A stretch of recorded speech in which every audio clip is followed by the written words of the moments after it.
Physics में एक topic है क्वांटाइजेशन ऑफ चार्जेस, आवेशों का क्वांटमीकरण। तो क्वांटाइजेशन का मतलब क्या होता है? ये जो वर्ड है क्वांटाइजेशन, सुनने में बहुत भारी भरकम वर्ड है, बहुत ही भारी। सुन के ऐसा लगता है कि कुछ एकदम नया चीज है, एकदम कुछ भारी चीज है, कुछ अलग चीज है, लेकिन ऐसा कुछ नहीं है, बहुत ही इजी चीज है। अब हम बताते हैं कि क्वांटाइजेशन जो वर्ड है, इसका मतलब तुम लोग बचपन से स्टैंडर्ड 1 क्लास से ही सुनते आ रहे हो, समझते आ रहे हो, डेली सुनते समझते आ रहे हो क्वांटाइजेशन ऑफ चार्ज, और दिन में कम से कम 10 बार इसका जरूरत पड़ता होगा, लेकिन ये नया सा वर्ड दे दिया गया है। तो क्या होता है क्वांटाइजेशन? ध्यान समझना, एक सिंपल सा एग्जांपल समझना कि अगर हम तुमसे पूछे, एक एग्जांपल देके पूछे कि ये जो तुम्हारा ये डब्बा है, ये जो इंक का डब्बा है, इस इंक का डब्बा है, इसका रेट तुमको नहीं बताएंगे। ऐसा सा इंक का डब्बा 5 डब्बा मार्केट से खरीदना है तो तुमको कितना कॉस्ट देना होगा? सवाल है, ये इंक का डब्बा ऐसा 5 डब्बा मार्केट से खरीदना है, दुकानदार को कितना कॉस्ट दोगे, कितना रुपया दोगे?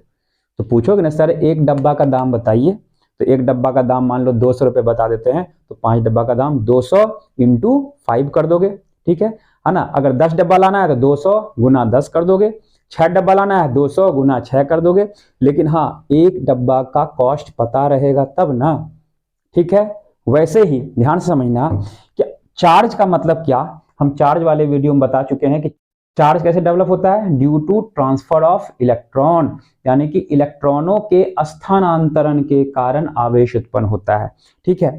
तो अब मान लो किसी बॉडी से, मान लो ए नाम का कोई पार्टिकल है, इससे हम एक इलेक्ट्रॉन निकाल देते हैं, एक इलेक्ट्रॉन निकाल देते हैं, तो बताएं इलेक्ट्रॉन यहां से निकलेगा तो यहाँ पे पॉजिटिव चार्ज आ जाएगा, धन आवेश आ जाएगा, और जिसमें इलेक्ट्रॉन जाएगा, ये एक इलेक्ट्रॉन मान लो बी में गया तो यहाँ पे नेगेटिव चार्ज आ गया, ठीक है।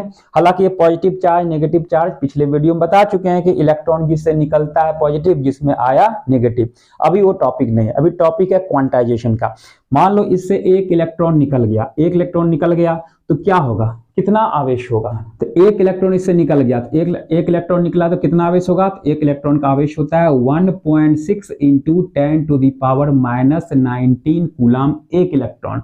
यहां से एक इलेक्ट्रॉन निकाल देंगे। अब ध्यान समझना, बहुत ही इंपॉर्टेंट टॉपिक है, बहुत ही इजी और बहुत इंपॉर्टेंट। यहां से अगर एक इलेक्ट्रॉन निकला तो यहाँ पे कैसा आवेश डेवलप होगा? 1.6 इंटू 10⁻⁻19 कूलम का पॉजिटिव चार्ज। पॉजिटिव तो होगा, ये बात तो कन्फर्म है कि यहाँ से इलेक्ट्रॉन लॉस हो रहा है, यहाँ से इलेक्ट्रॉन निकल रहा है तो धन आवेश होगा, और यहाँ पे इलेक्ट्रॉन आ रहा है तो ऋण आवेश नेगेटिव चार्ज होगा। लेकिन अगर एक इलेक्ट्रॉन निकलेगा तो कितना चार्ज डेवलप होगा? तो यहाँ से ए से एक इलेक्ट्रॉन निकाल देते हैं तो एक इलेक्ट्रॉन पर जितना चार्ज होता है 1.6 इंटू 10⁻⁻19 कूलम। यहाँ से 2 इलेक्ट्रॉन निकाल देते हैं तो टोटल चार्ज कितना डेवलप होगा? 2 इंटू 3 इलेक्ट्रॉन निकाल लेते हैं तो 3 इंटू इतना चार्ज डेवलप होगा। उसी प्रकार यहाँ भी है कि एक इलेक्ट्रॉन यहाँ जाएगा तो इतना निगेटिव चार्ज हो जाएगा, 2 इलेक्ट्रॉन जाएगा तो 2 इंटू इतना, 3 इलेक्ट्रॉन जाएगा तो 3 इंटू इतना। मैग्नीट्यूड दोनों का सेम रहेगा, खाली एक पॉजिटिव चार्ज निकलेगा तो पॉजिटिव और आएगा तो इस पे नेगेटिव, सेम रहेगा। जितना इलेक्ट्रॉन निकलेगा तो एक इलेक्ट्रॉन, अभी बताया ना वो डब्बा वाला एग्जांपल दिए, वो डब्बा मार्केट से खरीदना है तो 4 डब्बा 5 डब्बा 6 डब्बे का कितना कॉस्ट पड़ेगा? तो एक डब्बे का जितना कॉस्ट होगा उसको उससे नंबर में, गिनती में मल्टीप्लाई कर देना है। तो अब जैसे कि इलेक्ट्रॉन निकल रहा है, यहाँ पे इलेक्ट्रॉन निकल रहा है, तो आवेश किस बात पर डिपेंड करता है? आवेश डिपेंड करता है इलेक्ट्रॉन पर, जितना इलेक्ट्रॉन निकल रहा है या जितना इलेक्ट्रॉन आ रहा है उस पर डिपेंड करता है। अब यहाँ से मान लो एक इलेक्ट्रॉन निकला तो एक इलेक्ट्रॉन का चार्ज तो इतना होता है, अब 2 इलेक्ट्रॉन निकला तो दोगुना, 3 इलेक्ट्रॉन निकला तो तिगुना, 10 इलेक्ट्रॉन निकला तो 10 इंटू इतना, और मान लो इलेक्ट्रॉनों की संख्या यदि n मान लेते हैं, n माने नंबर ऑफ इलेक्ट्रॉन, इलेक्ट्रॉनों की संख्या या तो निकला या तो बढ़ा, घटा या बढ़ा उससे मतलब नहीं n, तो इसको यहाँ पे मल्टीप्लाई कर देंगे। बताए ना 2 इलेक्ट्रॉन 2 गुना इतना, 3 तो 3 इंटू इतना, ये इलेक्ट्रॉन का चार्ज है, ठीक है। तो n इंटू इतना, n है इलेक्ट्रॉनों की संख्या और 1.6 इंटू 10⁻⁻19 इलेक्ट्रॉन पर आवेश। ये टोटल हो गया कुल आवेश। क्या हो गया? ये कुल आवेश, यानी कि टोटल चार्ज। तो टोटल चार्ज क्या होता है? आवेश को डिनोट कर लेते हैं हम लोग Q से, n तो है नंबर ऑफ इलेक्ट्रॉन्स, इलेक्ट्रॉनों की संख्या, इसको बोलते हैं ई, मूल आवेश। इलेक्ट्रॉन पर आवेश को क्या बोलते हैं? मूल आवेश। ई माने इलेक्ट्रॉन मत समझना, ई माने एलिमेंट्री चार्ज, ई माने एलिमेंट्री चार्ज वो इलेक्ट्रॉन पर भी उतना ही होता है, प्रोटॉन पर भी उतना होता है।